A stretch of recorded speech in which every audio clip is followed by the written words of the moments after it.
আসসালামু আলাইকুম সুপ্রিয় শিক্ষার্থীরা, ট্রিপল ওয়ান পাঠশালায় তোমাদের সকলকে স্বাগতম। আজকের আমরা চমৎকার একটি ক্লাস নিয়ে উপস্থিত হলাম এবং এই ক্লাসের মাধ্যমে তোমার অ্যাডমিশনের যাত্রাটা অনেক সুগম হবে। তো এই ক্লাসের মাধ্যমে বায়োলজি প্রথম পত্র এবং বায়োলজি দ্বিতীয় পত্রের আমরা বেশ কিছু এমসিকিউ সলভ করব এবং তোমরা যারা অ্যাডমিশন পরীক্ষা দিতে যাচ্ছ ঢাকা কেন্দ্রীয় বিশ্ববিদ্যালয় এবং অন্যান্য পাবলিক বিশ্ববিদ্যালয়, এই সকল এমসিকিউগুলো কাজে লাগবে। দেখবা কোনো না কোনো পরীক্ষায় এখান থেকে এমসিকিউ হুবহু চলে আসতেছে। তো এই জন্য তোমার কাজ হচ্ছে গিয়ে তুমি মনোযোগ সহকারে যতক্ষণ ক্লাস হবে বা যতগুলো টপিক পড়ানো হবে সবগুলো ফোকাস দিবে। তো এখান থেকে প্রথম যে এমসিকিউ রয়েছে, প্রথম এমসিকিউর মধ্যে আমরা দেখব কোন উপাদানটি উদ্ভিদ মাটি থেকে শোষণ করে। তাহলে মোট মনে রাখবা যে উদ্ভিদ মাটি থেকে প্রায় 17টির মতো উপাদানকে শোষণ করতে পারে এবং এই 17টি উপাদানের মধ্যে উদ্ভিদ তিনটা উপাদান, কয়টা? তিনটা উপাদান মাটি থেকে শোষণ করতে পারে না। মাটি থেকে শোষণ করতে পারে না। তো এই তিনটে উপাদান কি কি সেটা মনে রাখবা, কার্বন, হাইড্রোজেন এবং অক্সিজেন। এরা বায়ু থেকে শোষণ করে। তাহলে পরীক্ষায় আসতে পারে যে বায়ু থেকে কোনগুলো শোষণ করে, সেটা হচ্ছে কার্বন, হাইড্রোজেন এবং অক্সিজেন। পরবর্তী কোয়েশ্চেন, থাইলাকয়েড কোষের কোন অঙ্গাণুতে থাকে?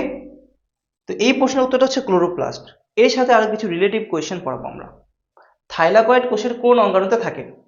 এইটার পাশাপাশি তুমি মনে রাখবা থাইলাকয়েড কোথায় থাকে? ক্লোরোপ্লাস্টে। এবং ক্লোরোপ্লাস্টের কোথায় থাকে? ক্লোরোপ্লাস্টের স্ট্রোমাতে থাকে। স্ট্রোমাতে থাকে। এবং এই স্ট্রোমার মধ্যে থাইলাকয়েডের সংখ্যা হচ্ছে 10 থেকে 100টি। এবং এই 10 থেকে 100টি থাইলাকয়েড মিলে যেটা তৈরি হয় সেটা হচ্ছে গ্রানাম। কি তৈরি হয়? গ্রানাম তৈরি হয়। মনে থাকবে? এবং মনে রাখবা ক্লোরোপ্লাস্টের মধ্যে, কিসের মধ্যে? ক্লোরোপ্লাস্টের মধ্যে আমাদের ক্লোরোফিল এ থাকবে, ক্লোরোফিল বি থাকবে, ওকে, এবং লিপিড থাকবে, প্রোটিন থাকবে। এই সকল কিছু মিলায়া এদেরকে বলা হয় কোয়ান্টোজোম। কি বলা হয়? কোয়ান্টোজোম। দেখো অনেকগুলো এমসিকিউ কিন্তু হয়ে যাচ্ছে, কোয়ান্টোজোম, এটা মনে রাখবা। এবং পাশাপাশি মনে রাখবা ক্লোরোপ্লাস্টের মধ্যে কয়টা গ্রানা থাকে? গ্রানা থাকে 40 থেকে 60টি। 60টি কি থাকে? গ্রানা থাকে। তো আমরা মনে রাখবো কি, যে দেখো একটা কোয়েশ্চেনের সাথে কতগুলো রিলেটিভ। থাইলাকয়েড কোষের কোন অঙ্গাণুতে থাকে? ক্লোরোপ্লাস্টে থাকে। ক্লোরোপ্লাস্টের কোথায় থাকে? সেটা হচ্ছে স্ট্রোমাতে থাকে। এবং পাশাপাশি এই থাইলাকয়েডের সংখ্যা যদি 10 থেকে 100টি হয় তাকে বলা হয় গ্রানাম একত্রে। এবং 40 থেকে 60টিকে বলা হয় গ্রানা। এবং এই ক্লোরোপ্লাস্টের মধ্যে ক্লোরোফিল এ থাকবে, ক্লোরোফিল বি থাকবে, লিপিড, প্রোটিন, অ্যালজাইম, এই সবগুলোকে একত্রে বলা হয় কোয়ান্টোজোম। আশা করি পারবো, কেমন? তো নোট ডাউন করে রাখো। ওকে, এটা গেল। এরপর পরবর্তী এমসিকিউটা দেখো তো। এখানে বলেছে কোন নাইট্রোজেন বেস ডিএনএ তে পাওয়া যায়? তো আমরা এর উপরে একটু মুছে দিলাম, আমরা এখানে লিখবো, হ্যাঁ। তো তুমি মনে রাখবা ডিএনএ এর মধ্যে থায়ামিন, ডিএনএ এর মধ্যে থায়ামিন শুধুমাত্র থায়ামিনটার জায়গায় চেঞ্জ হতে পারে। তাহলে ডিএনএ এর মধ্যে অ্যাডেনিন থাকবে, গুয়ানিন থাকবে, সাইটোসিন থাকবে। কিন্তু ডিএনএ এর মধ্যে যদি বলে শুধুমাত্র কোয়েশ্চেন যদি কথা বলে তাহলে মনে রাখবা থায়ামিন।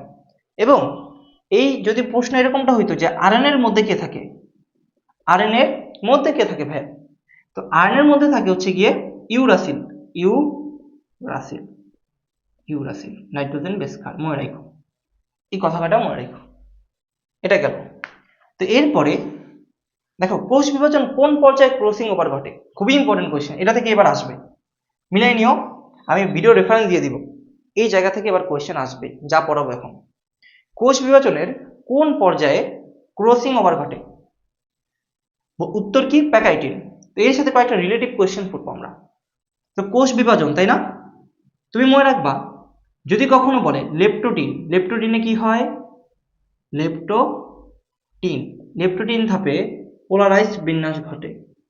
পোলারাইজড বিন্যাস, ওকে। যদি বলে জাইগোটিনে কি হয়? জাইগোটিন, জাইগোটিনে সিনাপসিস ঘটে, সিনাপসিস। জোড়া লাগার প্রক্রিয়াকে বলা হয় সিনাপসিস। হ্যাঁ, জোড়া লাগার প্রক্রিয়া, জোড়া লাগার প্রক্রিয়া। এবং জোর বাদে বা জোর অবস্থায় যখন থাকবে তখন বলা হয় ভাইব্রেন্ট, ভাইব্রেন্ট। এটা মনে রাখো। হ্যাঁ, এবং কোষ বিভাজনের কোন পর্যায়ে ক্রসিং ওভার ঘটে, সেটা হচ্ছে প্যাকেটিং। প্যাকেটিং যাবে আরেকটা জিনিস হয়, সেটা হচ্ছে টেট্রাড অবস্থায় থাকে ক্রোমোজোমগুলো। কেমন অবস্থায়? টেট্রাড, মানে 4টা। আচ্ছা, আইটেম মনে রাখবা, ডিপ্লোটিন ধাপ। কি ধাপ? ডিপ্লোটিন। এই ধাপে প্রান্তীয়করণ ঘটে। পরীক্ষার অপশন যদি দেখো প্রান্তীয়করণ কথাটা আছে, তখন বুঝবা কোন ধাপের কথা বলছে, ডিপ্লোটিন ধাপ। যদি বলে ডায়াকাইনেসিস ধাপে কি ঘটে, ডায়াকাইনেসিস, তো তুমি মনে রাখবা এই ধাপে এসে আমাদের এই কোষে নিউক্লিওলাস, নিউক্লিওলাস ও নিউক্লিয়ার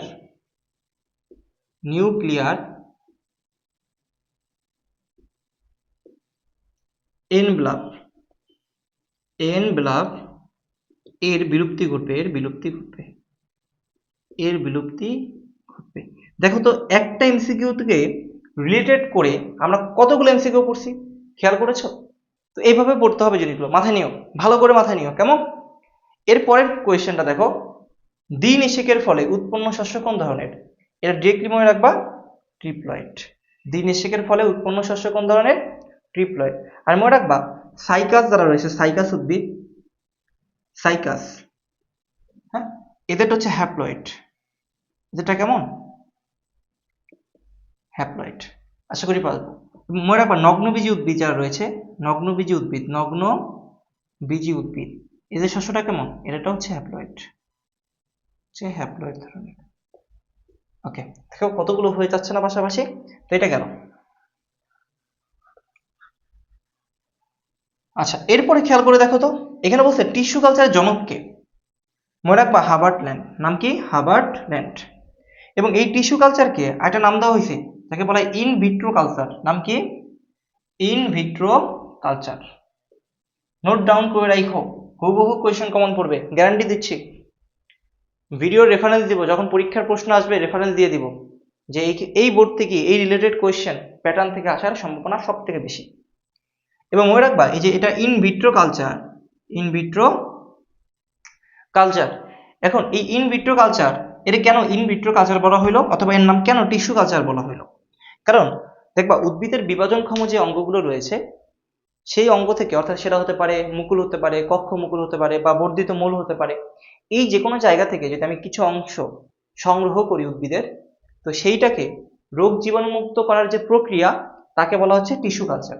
তাহলে কোনো উদ্ভিদের বিভাজনক্ষম অঙ্গ থেকে কিছু অংশ নিয়ে এসে এবং তাকে যদি কি করা হয়, রোগ জীবাণুমুক্ত করা হয়, তখন সেই প্রক্রিয়াটা কি?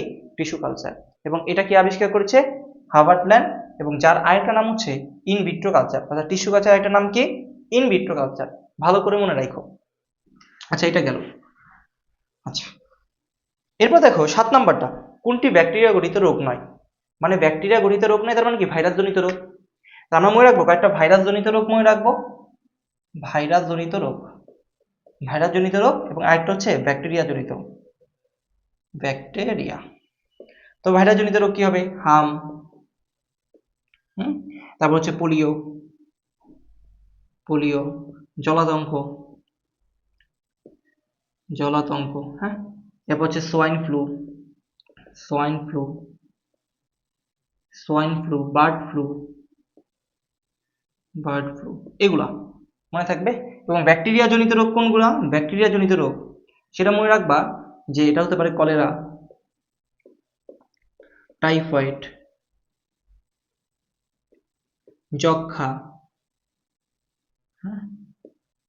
যক্ষা, হুপিং কাশি এবং ধনু স্ট্রঙ্কার, এই সকল ইত্যাদি ইত্যাদি রোগ। এগুলো হচ্ছে ব্যাকটেরিয়া জনিত, এগুলো হচ্ছে ভাইরাস জনিত রোগ। আশা করি পারবো। তো চলো দেখতে দেখতে আমাদের অনেকগুলো এমসিকিউ হয়ে গেল। দেখো 60টা এমসিকিউ যে সলভ করছি বিষয়টা কিন্তু এমন না, আমরা কিন্তু অনেকগুলো প্রায় 60টা রিলেটেড করে প্রায় 30টার মতো হয়ে গেছে এমসিকিউ। বিষয়টা হচ্ছে এরকম। তো ইলেকট্রন ট্রান্সপোর্ট চেইনে সর্বশেষ ইলেকট্রন গ্রহীতা কে? 7 অধ্যায়ের কোয়েশ্চেন, সরি 9 অধ্যায়ের কোয়েশ্চেন। তো ইলেকট্রন ট্রান্সপোর্ট চেইনে সর্বশেষ ইলেকট্রন গ্রহীতা কে? উত্তর হচ্ছে অক্সিজেন। এর সাথে রিলেটেড করে দেখি। তাহলে বলছে সর্বশেষ ইলেকট্রন গ্রহীতা, যদি বলতো সর্বপ্রথম, তাহলে মনে রাখবা সর্বপ্রথম ইলেকট্রন গ্রহীতা, এটা মনে রাখবা FAD,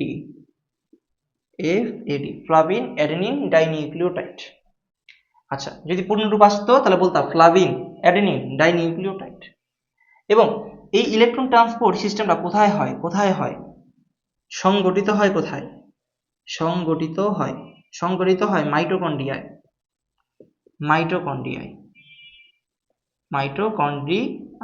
যদি বলতো মাইটোকন্ড্রিয়ার কোথায় হয়, তাহলে মনে রাখতাম ইনার মেমব্রেন। কোথায় হবে? Inner membrane.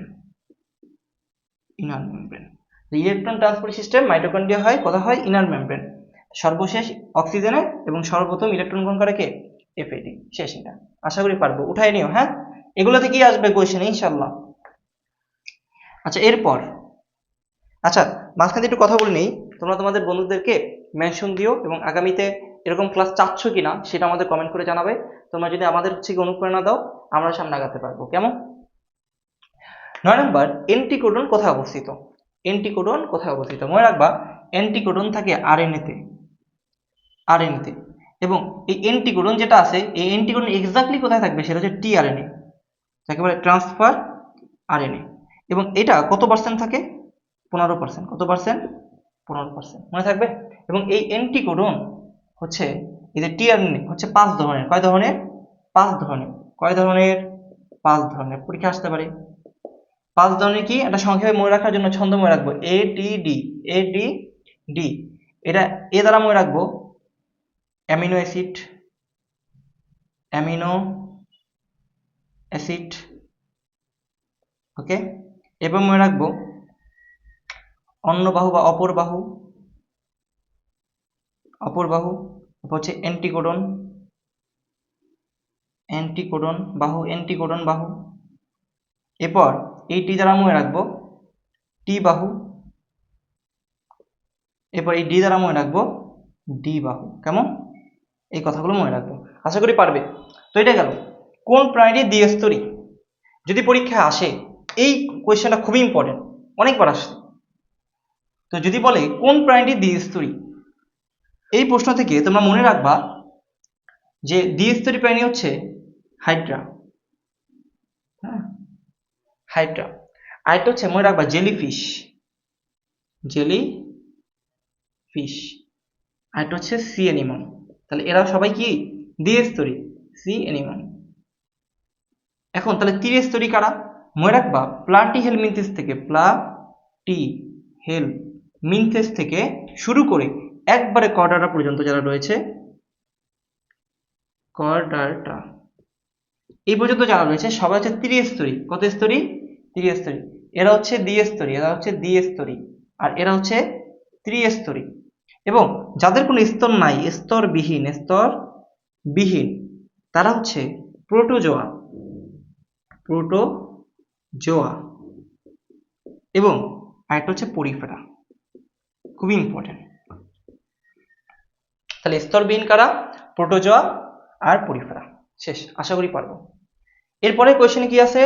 লালারসে বিদ্যমান এনজাইম কোনটি? খুবই ইম্পর্টেন্ট। লালারসের মধ্যে কোন এনজাইমটা থাকে? তো লালারসের মধ্যে বিদ্যমান যে এনজাইমটা রয়েছে সেটা মনে রাখবা, এটা হচ্ছে টায়ালিন আর মল্টেস। এই দুইটা এনজাইম পাওয়া যায়। এবং এরা কি করে? এরা শর্করাকে ভাঙে। এবং লালারসের মধ্যে মনে রাখবা প্রতিদিন একজন সুস্থ মানুষের 1200 থেকে 1500 মিলিলিটার লালারস খাওয়ানো হয়, মিলিলিটার। আচ্ছা, এরপর লালারসের পিএইচ কত? পরীক্ষা আসতে পারে 6.2 থেকে 7.4। এটা হচ্ছে তার পিএইচ এর মান। আশা করি পারবো। হ্যাঁ, ওকে। এবার বলছে হাইড্রার কোন নেমাটোসিস্ট ফেনল থাকে? মনে রাখবা পেনিট্রান্ট।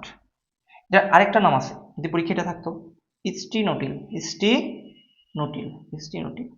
মনে রাখবা হাইড্রার নেমাটোসিস্ট টোটাল কয়টা? হাইড্রার নেমাটোসিস্ট টোটাল হচ্ছে 4টা। কয়টা? 4টা নেমাটোসিস্ট। এর মধ্যে প্রথমটা হচ্ছে পেনিট্রান্ট, যার ভিতরে ফেনল থাকে, এবং এই ফেনলটা বলতে পারতো যে প্রোটিন, ফেনলটা কেমন প্রোটিনযুক্ত আর কি। এবং এই 4টার মধ্যে প্রথমটা হচ্ছে পেনিট্রান অথবা স্টিনোটিল, পরটা হচ্ছে ভলভেন্ট। নাম কি? ভলভেন্ট। এই ভলভেন্ট হচ্ছে খাটো, কেমন? খাটো এবং কাটাবিহীন। কাটা নাই। যদি বলতো কাটাযুক্ত নেমাটোসিস্ট কোনটি? কাটাযুক্ত। তাহলে মনে রাখতা স্ট্রেপটোলিন গ্লুটিনেন্ট। এটা হচ্ছে কাটাযুক্ত। কি যুক্ত? কাটাযুক্ত, মনে রেখো। আর স্টেরিওলিন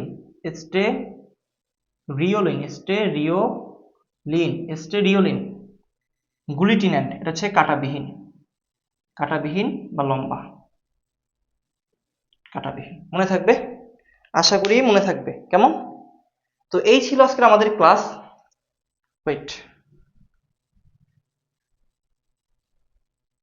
আচ্ছা, এই ছিল আজকে আমাদের ক্লাস। আশা করি তোমরা বুঝতে পেরেছো, এবং পাশাপাশি আমরা অনেকগুলো এমসিকিউ সলভ করছি, এবং এইগুলো কাজ হচ্ছে তোমার খাতায় নোট করে রাখা। অলরেডি তোমরা এগুলো পড়ে আসছো অনেকবার, তো এইগুলোর মধ্যে থেকে আসবে। এবং আমার কাজ ছিল তোমাদেরকে ধরিয়ে দেওয়া। দেখবা কি ভাইয়া, এই বোর্ড থেকে যে এমসিকিউ গুলো পড়াইছি, এখান থেকে 4 থেকে 5টা তুমি ইজিলি কমন পেয়ে যাবা, বা আরো বেশিও পেতে পারো। আমি তো ধরে রাখলাম আর কি। এবং আমার এই বায়োলজি ক্লাসে আরো 2 থেকে 3টা পর্ব আসবে, দেখলে ইনশাল্লাহ আমি তোমাদের নিশ্চিত করে দিচ্ছি 15 থেকে 20-এর মধ্যে একটা রেঞ্জ থাকবে তোমার মার্কেট। আশা করি এগুলোর মধ্যে থেকে আসবে ইনশাআল্লাহ। তো কেমন লাগলো ক্লাসগুলো জানাবে, এবং তোমার বন্ধুদেরকে মেনশন দিবে, এবং পরবর্তী কোন টপিকের উপরে তুমি ক্লাস চাচ্ছ সেটা জানাবে, এবং কোন জায়গা তোমার ল্যাকিংস রয়েছে সেটা জানাবে। এবং ভাইয়া মনে রাখো যে এখন কিন্তু ডিসি হচ্ছে পাবলিক ইউনিভার্সিটি। তো ইনশাআল্লাহ পাবলিক ইউনিভার্সিটির ন্যায় যেহেতু আদলে তৈরি হচ্ছে সবকিছুই, তো তুমি তোমার একটা সিটকে দখল করো, এবং ঢাকার বুকে তুমি যাতে পড়াশোনা করতে পারো সেই জন্য একটু টার্গেট নাও। ইনশাআল্লাহ ভালো হবে। ধন্যবাদ। 111 পাঠশালার সাথেই থাকবে।